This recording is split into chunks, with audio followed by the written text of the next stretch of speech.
नमस्कार मित्रांनो, मी स्वाती तोरसेकर एशा पृथ्वीमध्ये तुमचं स्वागत करते.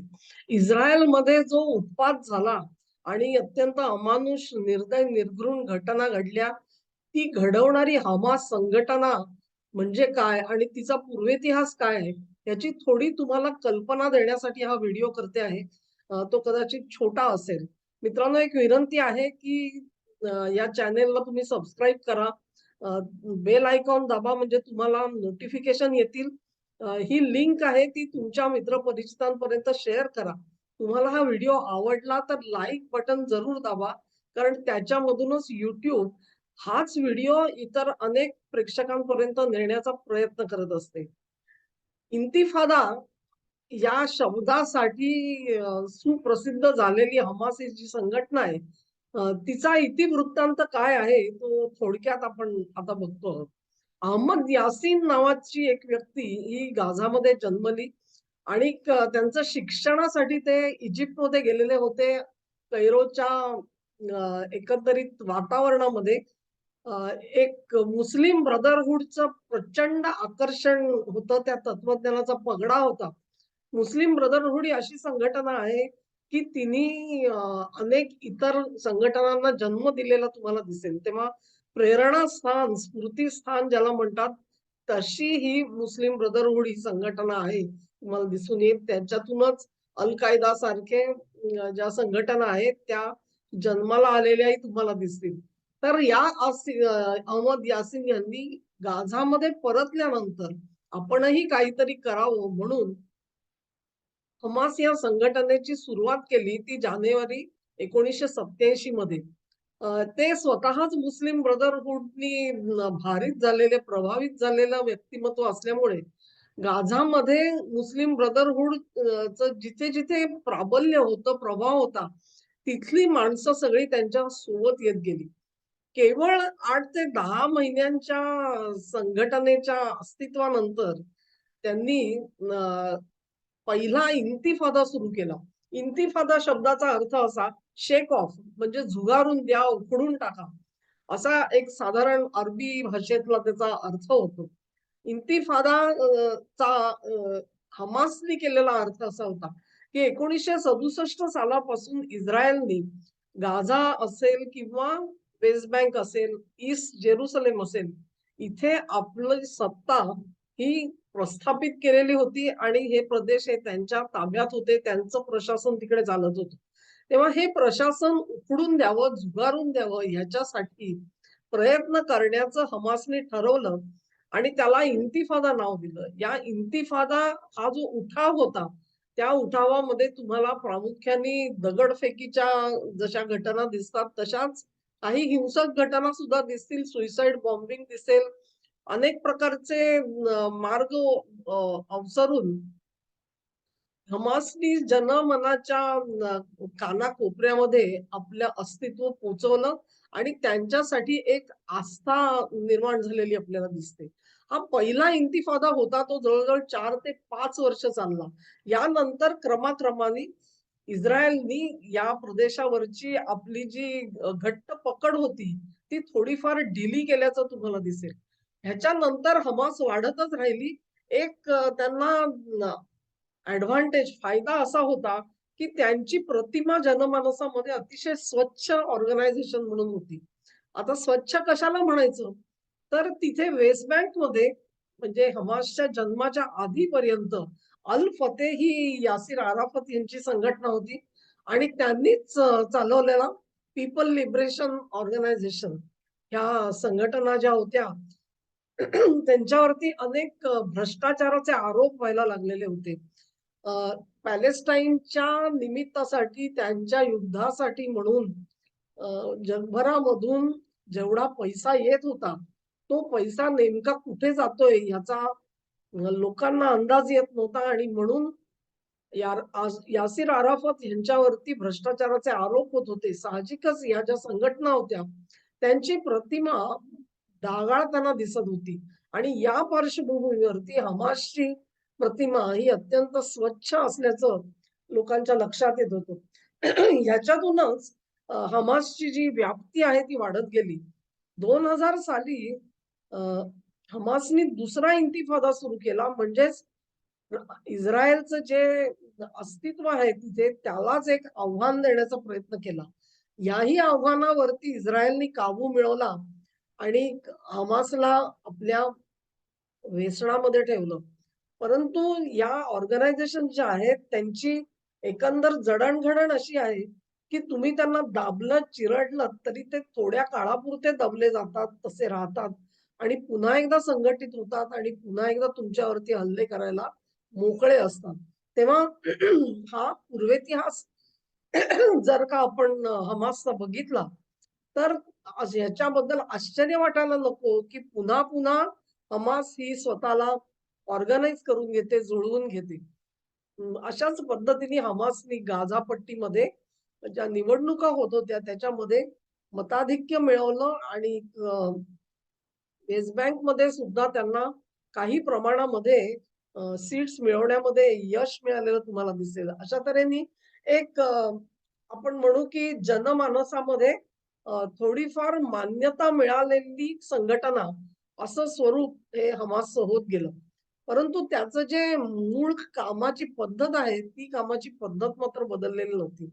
अनेकदा असा एक घोटाळा असतो आपल्या मनामध्ये, की सगळ्या मुस्लिम संघटना ज्या आहेत, त्या सगळ्याच कडव्या आहेत आणि मग त्यांचं एकच तत्वज्ञान आहे. ते एकच जो त्यांचा जो तत्वज्ञान सांगणारा जो ग्रंथ आहे, त्याच्यावरतीच अवलंबून असतात. मग ह्यांच्यामध्ये फरक काय होऊ शकतो? तर एक बघता येईल तुम्हाला, की अल-कायदा सारखी जी संघटना होती, त्या संघटनेमध्ये ओसामा बिन लादेननी अत्यंत पारखून घेतलेली माणसं होती आणि ही सगळी माणसं ही सौदी अरेबियामध्ये जन्माला आलेली होती. त्यांच्यावरती जेवढा ओसामा बिन लादेनचा भरोसा होता, तेवढा त्यांनी इतर कोणावरती कधीही टाकलेला तुम्हाला दिसणार नाही. त्यांचाच सहकारी जो होता तो अयमान अल जवाहिरी हा पेशाने डॉक्टर होता. त्याचीही तीच कथा त्याच्या संघटनेमध्ये सुद्धा प्रामुख्याने इजिप्शियन लोक होते, असं तुमच्या लक्षात येईल. परंतु या दोन्ही ज्या संघटना होत्या, त्यांचं पी-एल-ओशीही जमायचं नाही, अल-फतेहशी जमायचं नाही, तसंच हमासशी सुद्धा जमत नव्हतं. त्यांनी त्यांच्यावरती पूर्ण भरोसा कधीच टाकला नाही. भरोसा टाकणं वेगळं, पाठिंबा देणं वेगळं, परंतु राजकीयदृष्ट्या सुद्धा अल-कायदा असेल किंवा डॉक्टर अयमान जवाहिरी यांनी अ, हमासला पाठिंबा दिल्याचं आपल्याला दिसत नाही. किंबहुना जवाहिरीच्या काही तुम्हाला व्हिडिओज मिळतील ज्याच्यामध्ये त्यांनी पॅलेस्टाईनच्या जनतेला आवाहन केलेलं दिसतं, की तुमचे तुम्ही संघटित व्हा, तुमचे तुम्ही राजकीयदृष्ट्या नवीन संघटना बनवा, या लोकांच्या मागे जाऊ नका. कारण हे तुमचं भल्याचं काम करणार नाहीत. हा जो संदेश होता अयमान जवाहिरीचा, त्याच्यामधला आणि पाकिस्तानच्या ज्या दहशतवादी संघटना आहेत यांच्यामधला फरक लक्षात घ्या. ओसामा बिन लादेनच्या बरोबर गेलेले जे पाकिस्तानी संघटना होत्या, त्यांची परिस्थिती अशी नव्हती. त्यांनी पॅलेस्टाईनच्या कॉजला भरपूर पाठिंबा तर दिलेलाच होता. परंतु तिथे स्थानिकरित्या उभे राहिलेल्या ज्या संघटना होत्या, त्यांच्या मागे पाकिस्तानी संघटना उभ्या राहिल्या होत्या. आणि मग या बाबतीमध्ये आपण असं म्हणू शकतो, की अल-कायदा असेल किंवा अयमान जवाहिरी असेल आणि पाकिस्तानच्या ज्या दहशतवादी संघटना होत्या, ह्यांच्यामध्ये हा थोडाफार मतभेद आहे, असं तुम्ही म्हणू शकता. तर अशा तऱ्हेने एक हमास बद्दलचं चित्र होतं. हमास बद्दल एक म्हणत असत, की इस्रायलनी हाही एक प्रयत्न करून बघितलेला होता 2007च्या आसपास, की इजिप्तची मदत घ्यायची आणि इजिप्तच्या मदतीने हमासला थोडंफार थंड करायचं आणि त्यांना नमवायचा प्रयत्न केलेला होता. परंतु इजिप्त सोबत केलेला हा जो प्रयत्न आहे, तो सुद्धा अपयशीच ठरलेला बघितलेला आहे. ही जी परिस्थिती आहे त्याच्यामध्ये हमास ही त्यांच्यामध्ये आणि पी-एल-ओमध्ये, अल-फतेहमध्ये कधीही सख्य नव्हतं. आणि ते साहजिक आहे कारण अ, हमासनी पी-एल-ओ असेल, अल-फतेह असेल ह्यांच्या कडून सत्ता किंवा जनमताचं जे प्राबल्य आहे ते आपल्याकडे वळवण्याचा प्रयत्न केला होता. त्याच्यामुळे 2 संघटनांमध्ये एक स्पर्धा होती आणि त्याच्यामधूनच एक थोडंफार वैमनस्यही होतं असं आपल्याला दिसून येतं. आणि म्हणून PLOनी जे जे काही करार केले इस्रायलशी, त्याच्यावरती आपला विश्वास नाही आणि ते आपल्यावरती बाध्य नाहीत, बंधनकारक नाहीत. अशीच भूमिका हमासने पहिल्यापासून घेतलेली तुम्हाला दिसेल. तर हमास ही जी संघटना आहे, ह्याच्याबद्दलची ही माहिती आता त्यांनी जी कृत्य केली त्याच्यामधून तुमच्या लक्षात आलं असेल, की त्यांचं जे काही तत्वज्ञान आहे, ते जेव्हा प्रत्यक्षात वास्तवामध्ये उतरण्यासाठी ते कोणत्या पद्धतीचे डावपेच करतात आणि अ, काफिरांना म्हणजे त्यांच्या धर्मावरती ज्यांचा विश्वास नाही, त्यांना कशाप्रकारे वागवतात ह्याचं प्रत्यंतर त्यांनी स्वतःच दिलेलं आहे.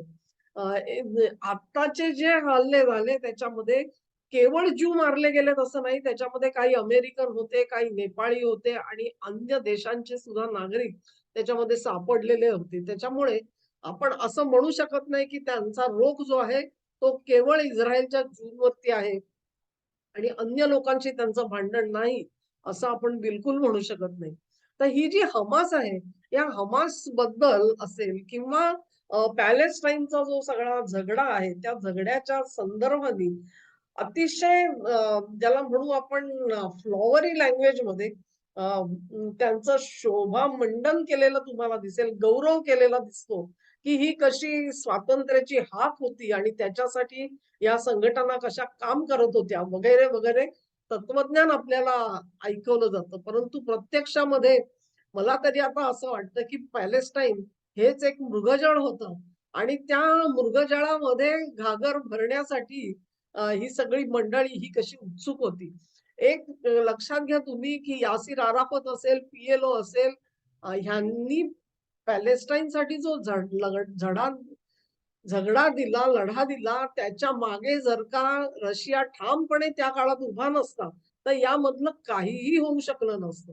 पुढच्या काळामध्ये रशिया आणि इराण यांचं जे सख्य होतं त्याच्यामुळे हीच भूमिका जी आहे ती इराणनी आपल्या शिरावर घेतलेली तुम्हाला दिसेल. आणि म्हणून रशियानी जी अलिप्ततावादी चळवळ त्याला आशीर्वाद दिलेला होता एक प्रकारचा. त्या चळवळीमध्ये जशा श्रीमती इंदिरा गांधी होत्या, तशाच यासीर अराफात सुद्धा चमकत होते आणि त्याच निमित्ताने अराफात हे भारतामध्ये येऊन जात होते. त्याच पार्श्वभूमीमुळे भारताने आतापर्यंत इस्रायलला कधीही त्यांच्या लढ्यामध्ये पाठिंबा दिलेला नव्हता. आज मात्र मोदींनी हे वर्षानुवर्षाचं धोरण कसं बदललं, ह्याच्यावरती मी एक स्वतंत्र व्हिडिओ जरूर केलेला आहे. परंतु ही सगळी जी ओळख आहे ह्याच्यानी तुम्हाला हमासची स्वरूप काय, त्यांच्या कारवाया काय, ह्याची पूर्ण कल्पना येणार नाही. आणि म्हणून त्यासाठी आज एक मी वेगळी कथा सांगते आहे. ही जी कथा आहे ती तुम्हाला क्वचितच कुठेतरी ऐकू येईल आणि म्हणून तिच्यासाठी तुम्ही जरूर हा जो व्हिडिओ आहे तो बघा आणि तो आपले मित्रपरिचित जे आहेत त्यांच्यामध्ये ही लिंक जी आहे ती जरूर शेअर करा. तर त्याच्याबद्दल आपण ही जी घटना जी आहे, ती घटना ही 2010 साली घडली असं आपल्याला दिसून येतं. हमासची जी एक ज्याला मिलिटंट विंग म्हणतो किंवा त्यांचं सैन्य जे आहे, त्याला कासिम ब्रिगेड म्हटलं जातं आणि त्या कासिम ब्रिगेडमध्ये शस्त्रास्त्र जमा करायची म्हणजे ती विकत घ्यायची, ती तिथपर्यंत पोहोचवायची, याचं सगळं काम बघणारी जी व्यक्ती होती, तिचं नाव होतं महमूद अल मबून.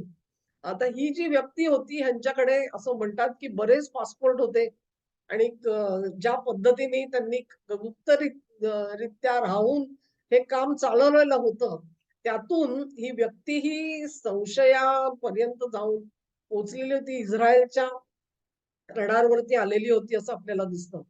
आणि मग त्यांनी जे प्रयत्न चालवले होते त्याच्यामध्ये असं म्हटलं जातं, की एनरिच युरेनियम मिळवायचं आणि त्याचं तंत्रज्ञान मिळवण्याचे प्रयत्न ह्या मबूंनी चालवलेले होते असं दिसून येतं. तर एक लक्षात घ्या, एनरिच युरेनियम म्हणजे समृद्ध केलेलं युरेनियम. समृद्ध केलेलं युरेनियम जे असतं ते थेट अण्वस्त्रामध्ये वापरलं जाऊ शकतं. त्याच्या समृद्धीचा पर्सेंटेज जे आहे ते पर्सेंटेज जर का कमी असेल, तर त्याचा आण्विक विजेसाठी वापर होऊ शकतो. परंतु त्याचं अस्त्र बनवायचं असेल, तर त्याची समृद्धपणाचा जो पर्सेंटेज आहे तो अधिक असायला लागतो. तर अशा तऱ्हेने ज्याचं अण्वस्त्र बनवता येईल असं युरेनियम मिळवण्याचा प्रयत्न हा करण्याचं काम महमूद अल मबू यांच्यावर सोपवलं गेलं होतं. तर हे हमसचे जरी मिलिटंट विंगचे एक अधिकारी असले कासम ब्रिगेडचे, तरी सुद्धा तुम्ही एक कल्पना करू शकता की इराण आणि हमास यांचे जे जवळचे संबंध आहेत, त्यातून हमासला पुढे करून एनरिच युरेनियम मिळवण्याचा प्रयत्न प्रत्यक्षात इराण करत होतं, असं कन्क्लुजन आपण काढू शकतो. त्याच्यासाठीचे जे पुरावे असतील ते पुरावे आज माझ्याकडे नाहीत. परंतु हा एक तर्क मी देते आहे आणि त्यातून महमूद अल मबूनचे जे प्रयत्न आहेत त्याची दिशा आपल्याला कळू शकते. तर हे जे महमूद अल मबू आहेत ते अशा पद्धतीचं एक डील करण्यासाठी म्हणून दुबईला येऊन पोहोचले होते. लक्षात घ्या, ते स्वतःच्या देशांमध्ये असल्या गोष्टी करत नाहीत. हे असले सगळे जे घोटाळ्याचे गोष्टी होत्या त्या त्या काळामध्ये दुबईमध्ये अगदी शांतपणे राहून केल्या जाऊ शकत होत्या. तिथल्या एका हॉटेलमध्ये ते उतरलेले होते आणि तिथेच हे जे ट्रान्झॅक्शन होतं ते घडून येणार होतं. त्याच्यासाठीची बोलणी आणि त्याला अंतिम स्वरूप देण्याचं काम हे महमूद करणार होते. नॉर्मली असं असतं, की हमासारखी जी संघटना असते, तिचा इतका वरिष्ठ अधिकारी जर का एखाद्या हॉटेलमध्ये उतरला असेल, तर त्या रूमच्या आसपासच्या खोल्या सुद्धा या संघटना घेत असतात, जेणेकरून अ, त्यांच्या खोलीवरती पाळत ठेवता येईल. कशासाठी? तर त्यांच्या सुरक्षेसाठी. इतका मोठा अधिकारी जेव्हा त्या खोलीमध्ये राहत असतो, तेव्हा त्याच्या सुरक्षेसाठी अन्य खोल्यांमधून नजर ठेवली जाते. परंतु यावेळेला महमूद अल मबू ह्यांच्या बाबत ही सावधानगिरी घेतलेली दिसली नाही आणि मग अशी एक परिस्थिती दिसून आली, की तिथे काही व्यक्तींनी त्यांच्या खोलीमध्ये प्रवेश मिळवला आणि त्यांचा वध केला, त्यांची हत्या केली. इथपर्यंत सुद्धा ठीक आहे. परंतु दुबई सारख्या ठिकाणी अशी जर का घटना घडली, तर हे जे मारेकरी, अज्ञात मारेकरी असतात, त्यांचा सुगावा काढणं ही काही मोठीशी गोष्ट नाहीये. दुबईकडे सर्व प्रकारची साधन संपत्ती आहे, की ज्याच्यामधून हे तपासकाम होऊ शकतं. पण तुम्हाला आश्चर्य वाटेल, की त्या हॉटेलमधून हे जे मारेकरी आहेत ते पसार तर झालेच. परंतु त्यांना इतका वेळ दिला गेला, की ते दुबईमधून सुद्धा बाहेर पडले. दुबईच्या हद्दीमध्ये राहिले नाहीत. आणि हॉटेलची जी मॅनेजमेंट आहे त्यांनी असं काहीतरी घडलंय ही बाब ही पोलिसांना एका विशिष्ट विलंबानंतर कळवली असं म्हटलं जातं. अर्थात तो जो दावा आहे त्याच्यात कितपत सत्य आहे माहिती नाही. परंतु विलंब तर निश्चित झालेला होता.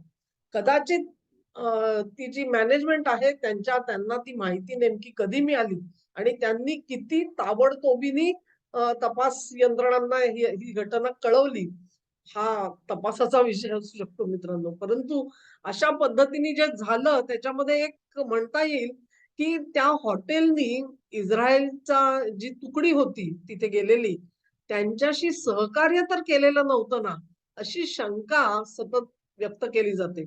असं म्हणतात, की या हॉटेलमध्ये ह्या व्यक्ती ज्या होत्या त्या शिरल्या आणि त्यांच्या हालचाली ज्या आहेत, त्यांचं कुठेही मागमूस उरला नाही.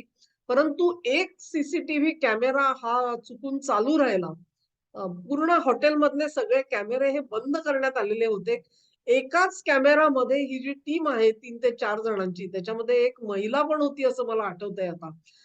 त्यांचे एक छायाचित्र जे आहे, ते त्यानंतर पोलिसांना मिळू शकलं आणि त्या एका छायाचित्रावरती जेव्हा शोध घेतला, तेव्हा लक्षात आलं, की या सगळ्या व्यक्ती ह्या ऑस्ट्रेलियन पासपोर्ट वापरून दुबईमध्ये हजर झालेल्या होत्या. अशी ती एक रंजक कथा आहे.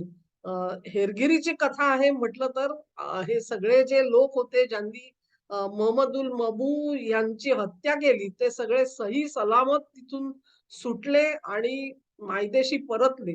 त्यांचा मागोवा कोणीही घेऊ शकलेलं नाही. परंतु या सगळ्या घटनेनंतर ऑस्ट्रेलियाने सुद्धा नाराजी व्यक्त केली. आमचे पासपोर्ट वापरले गेले. एक लक्षात घ्या, ह्याचाच अर्थ असा की ते बनावट पासपोर्ट होते आणि ऑस्ट्रेलियासारख्या देशाचे बनावट पासपोर्ट बनवणं ही बाब ही साधी-सुधी नाही. त्याच्यासाठी जो एक्सपर्टीज लागतो, जे स्किल लागतं, ते जूनच्या मोसादकडे निश्चित होतं, असं आपण आज म्हणू शकतो. या ज्या परिस्थितीमध्ये महमूद यांची हत्या केली गेली, तो विषय महत्वाचा आहे आणि तो विषय आहे तो न्यूक्लिअर मटेरियलच्या खरेदीचा विषय होता आणि तो अतिशय गंभीर होता. केवळ मटेरियल खरेदी नव्हती, तर त्याच्यासाठीचं तंत्रज्ञान सुद्धा विकत घेण्याचा प्रयत्न झालेला होता आणि म्हणून महमूद हे इस्रायलच्या रडारवर आपल्याला आलेले दिसतात.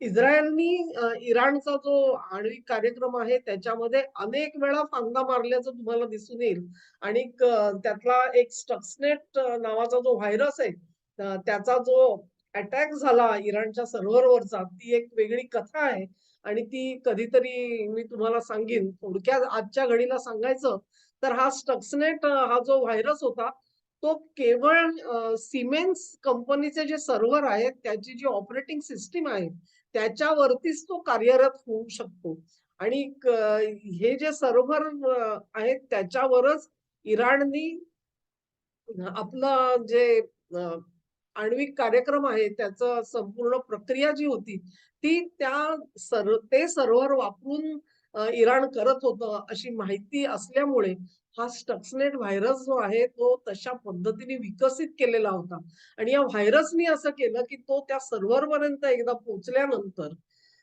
त्यांनी एक काम केलं की सतत त्या सर्व्हरवरती काम काय व्हायचं तर युरेनियम समृद्ध करण्याची जी प्रक्रिया होती त्या प्रक्रियेचं सततचं रिपोर्टिंग जे आहे ते स्क्रीनवरती दिसत राहायचं. म्हणजे दर एक 10 सेकंदांनी काय सिच्युएशन आहे ते तुम्हाला ती रीडिंग्स ही धावती रीडिंग्स ही त्या स्क्रीनवरती दिसत होती. या व्हायरसनी काय केलं की तो व्हायरस कार्यरत झाल्यानंतर जवळ-जवळ 3 मिनिटाची रीडिंग्ज आहेत ती त्यांनी आपल्या मेमरीमध्ये ठेवली आणि त्याच्यानंतर त्यांनी पुढची रीडिंग्स दाखवलीच नाही. तीच रीडिंग वारंवार एका लूपमध्ये स्क्रीनवरती ऑपरेटरला दिसत राहिली आणि प्रत्यक्षात असं झालं, की तो जो व्हायरस होता त्यांनी ती एनरिच करणारी मशीन्स होती त्याला वेगळ्याच आज्ञा देण्याला सुरुवात केली. म्हणजे काय? तर त्याचा जो स्पीड असतो फिरण्याचा, तो स्पीड जर का कमी जास्त झाला, तर ते एनरिचमेंटची सगळी प्रक्रिया निकामी होऊन जाते आणि मग अशा तऱ्हेने एका बाजूला त्या काम करणाऱ्या यंत्रांना एक वेगळे आदेश द्यायचे आणि स्क्रीनवरती मात्र सगळं आलबेल आहे असं दाखवायचं. अशी एक पद्धती त्या स्टक्सनेट व्हायरसमुळे तयार झालेली होती. तेव्हा हा व्हायरस तिथपर्यंत पोहोचला आणि इराणचं नुकसान झालं आणि त्यांचा संपूर्ण आण्विक कार्यक्रम जो आहे, तो कसा मागे खेचला गेला होता. ती कथा तुम्हाला आठवत असेल. त्यामुळे ही हमास ही जी संघटना आहे, तिला सहानुभूती दाखवणारे जे लोक आहेत, त्यांच्या कॅरेक्टर बद्दल तुमच्या मनामध्ये काय विचार येतात मला जरूर कळवा. अशा पद्धतीची ही जी संघटना आहे, एक तर ह्यांचा अभ्यास नसेल, या घटना अगदी सर्वविदित आहेत. मी काय फार मोठ्या कुठून खणून काढलेल्या नाहीयेत. हमासशी संबंधित असलेल्या या ज्या घटना आहेत, या घटना कुठल्या जागरूक पत्रकाराला माहिती नाहीत असं आपण म्हणूच शकणार नाही मित्रांनो. आणि मग असं असून सुद्धा जे बुद्धिमंत, जे पत्रकार आणि जे चळवळीतली माणसं, आंदोलन करणारी माणसं, राजकीय विचारवंत हे सगळे ज्यावेळेला या सगळ्या पॅलेस्टाईनच्या लढ्याला त्याचं गौरवीकरण करतात आणि कसा महान स्वातंत्र्य लढा असल्याचं आपल्याला सांगतात. त्याच्यातला फोलपणा तुमच्या लक्षात येईल आणि हा फोलपणा तुम्हाला समजून सांगण्यासाठी म्हणून हमास या संघटनेचं अंतरंग काय आहे आणि ती किती भेदक आहे हे तुम्हाला याच्यातून कळेल. हमास म्हणजे काही केवळ नुसते अशा पद्धतीने ग्लायडर घेऊन आलेत, जीप घेऊन आलेत, माणसं घुसवलेत, किबूजमध्ये गेले आणि लोकांना पकडून नेले आणि त्यांच्यावर अत्याचार केले, इथपर्यंत मर्यादित असलेली संघटना नाहीये. तर ते न्यूक्लिअर मटेरियल आणि न्यूक्लिअर तंत्रज्ञान अवगत करण्याच्या प्रक्रियेमध्ये सुद्धा सहभाग घेत होते, हे आपल्याला विसरता येत नाही मित्रांनो. त्यामुळे अशा पद्धतीची जी संघटना असेल, ह्यांच्या हातामध्ये ह्यांना न्यूक्लिअर मटेरियल कशासाठी हवं होतं आणि ही न्यूक्लिअर प्रक्रिया त्यांना कशासाठी समजून घ्यायची होती.